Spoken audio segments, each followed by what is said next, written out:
네, 안녕하세요. 경희대학교 병원 신경과 오승일입니다.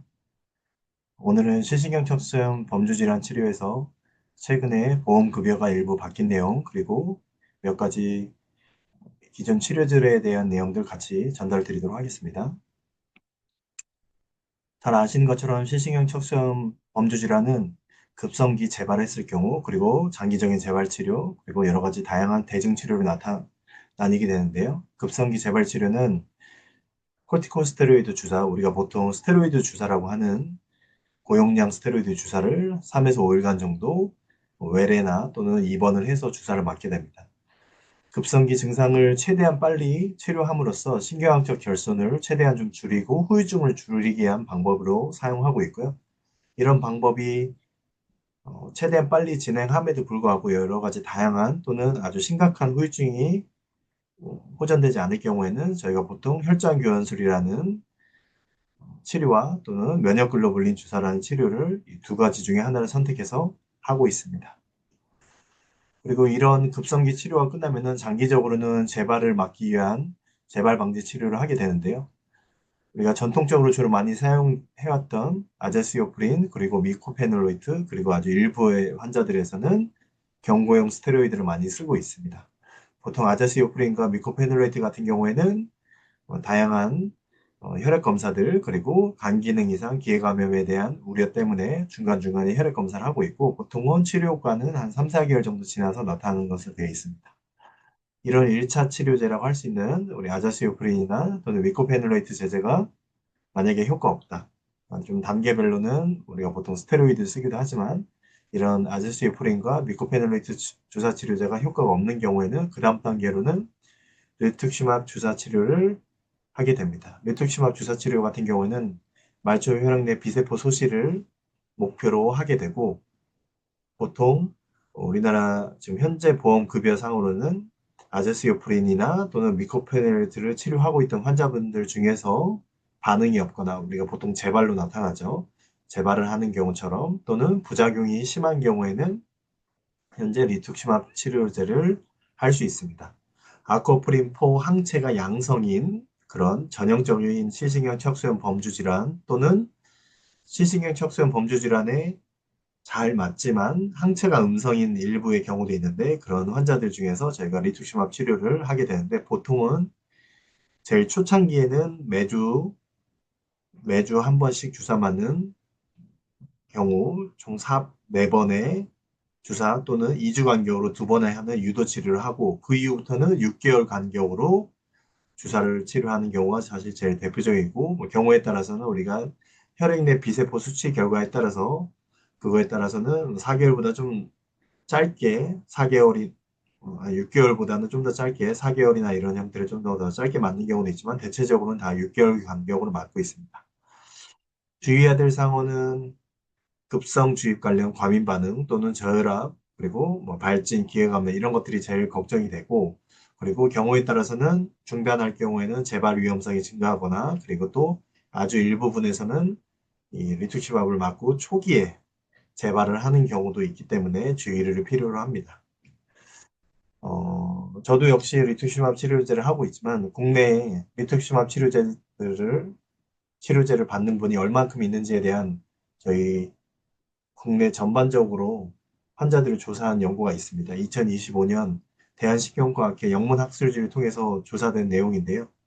총 605명의 환자들을 대상으로 2006년부터 2024년까지, 물론 환자들이 여러 가지 겹치는 분도 있을 수 있지만, 605명의 환자를 대상으로 했을 때 보면은 리투키마블 지속적으로 사용 환자들이 상당히 많습니다. 지금 보시면은 87%의 환자들이 상당히 잘 유지되는 환자들이 되는 것이고, 그런 환자들 중에서는 저희가 2회 이상 재발을 하거나 아니면 1회 이상 중증 재발 또는 부작용으로 중단하는 환자들이 13% 정도밖에 안 될 정도로 매우 낮은 비율의 리투키마ብ 실패율을 갖는 환자들이고, 그리고 그러다 보니까 상당히 좀 많은 숫자, 지금 보면은 거의 90%에 가까운 환자들이 잘 유지되는 것을 알 수 있습니다.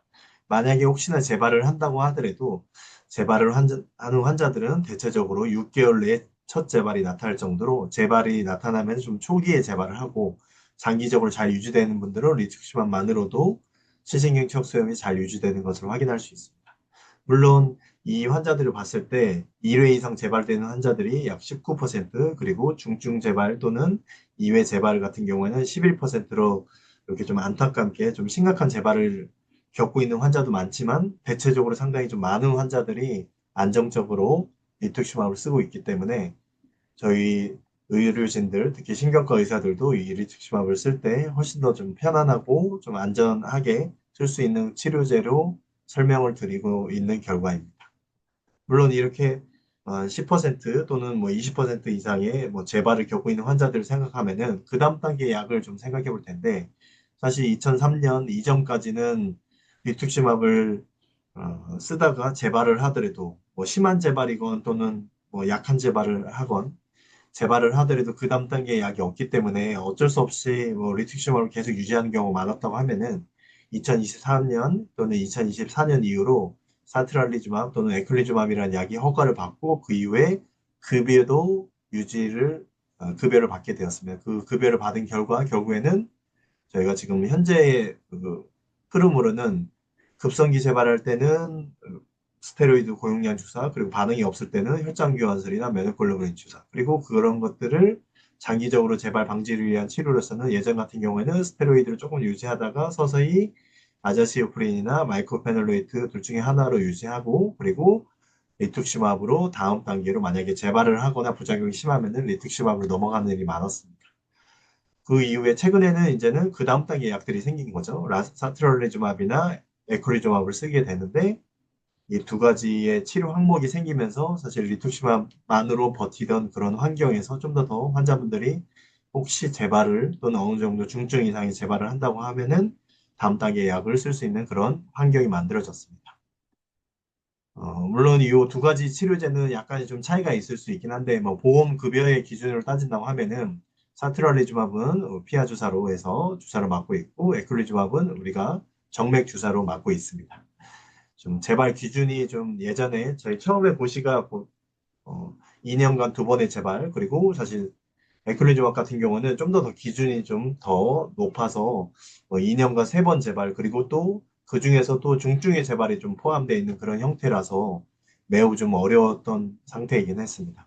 물론 그 전 단계에서는 또 리투키맘을 보험 급여 기준에, 사실 비급여를 썼던 분들은 제한이 좀 되는데 보험 기준에 썼던 환자분들이 3개월 이상 약제를 투약함에도 불구하고 재발이 있거나 부작용을 투약할 수 없는 그런 환자분들 중에서 이렇게 본인의 의지대로 걷지 못하거나 약간의 보조가 필요하거나 휠체어를 쓰는 그런 환자분들 정도까지만 쓸 수 있었는데, 이런 환자분들이 사트라리즈맙이나 에크리즈맙을 쓸 수 있었던 단계였습니다.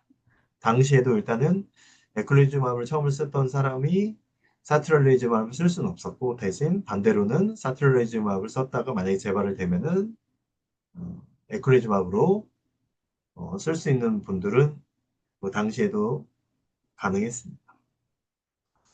최근에 보험 기준이 좀 바뀌게 되면서 음, 사트랄리즈맙이 보시면은 제일 초기의 보험 기준으로는 최근 2년 이내 적어도 두 번, 그리고 최근 1년 이내 한 번 포함이 돼야 되는 재발의 기준이 있었습니다. 사실 이렇게 되면은 만약에 1년 이내에 재발이 안 됐다 하면은 이런 환자들은 쓸 수 없었던 거죠. 그러면은 재발을 한 번 더 기다릴 수밖에 없는 그런 안타까운 상황이었는데, 요번에 7월 28일 날 개정됐고 오늘 8월 1일이죠. 8월 1일 날 시행된 결과를 통해서 보면은 최근 1년 이내에 적어도 한 번의 증상의 재발만 있어도 이분들은 리투키맘을 쓰다가 재발을 하게 되면은 언제든지 사트리얼리즘압으로 변경을 할 수 있는 그런 보험 기준의 개선이 있었다고 볼 수 있습니다. 이렇게 두 가지 증상의 재발 조건이 좀 달라졌다고 보시면 될 것 같습니다. 이런 급여 기준의 개선으로 인해서 환자분들이 훨씬 더 좀 빠르게, 그리고 또 재발을 한 번 또는 두 번 이상 아주 심각한 또는 걱정되는 재발을 겪지 않더라도 빨리 치료를 할 수 있기 때문에 저희 의료진뿐만 아니라 환자분들도 좀 더 중증의 후유증이 쌓이지 않는 형태에서 다음 단계 치료를 할 수 있어서 저희도 좀 다행으로 생각하고 있습니다. 지금 현재 이렇게 개정되는 내용은 다 포함되진 않지만, 뭐, 기본적으로 시신경 척수염 범주 질환에 대한 내용들은 지난번에도 설명드렸지만, 대한신경면역학회 유튜브 페이지나, 그리고 또 한국 시신경 척수염 한우회, 우리가 다발성경화증 협회를 통해서도 같이 내용이 게시되고 있으니까, 유튜브 페이지를 통해서 확인해 보시면 좋을 것 같습니다. 네, 감사합니다.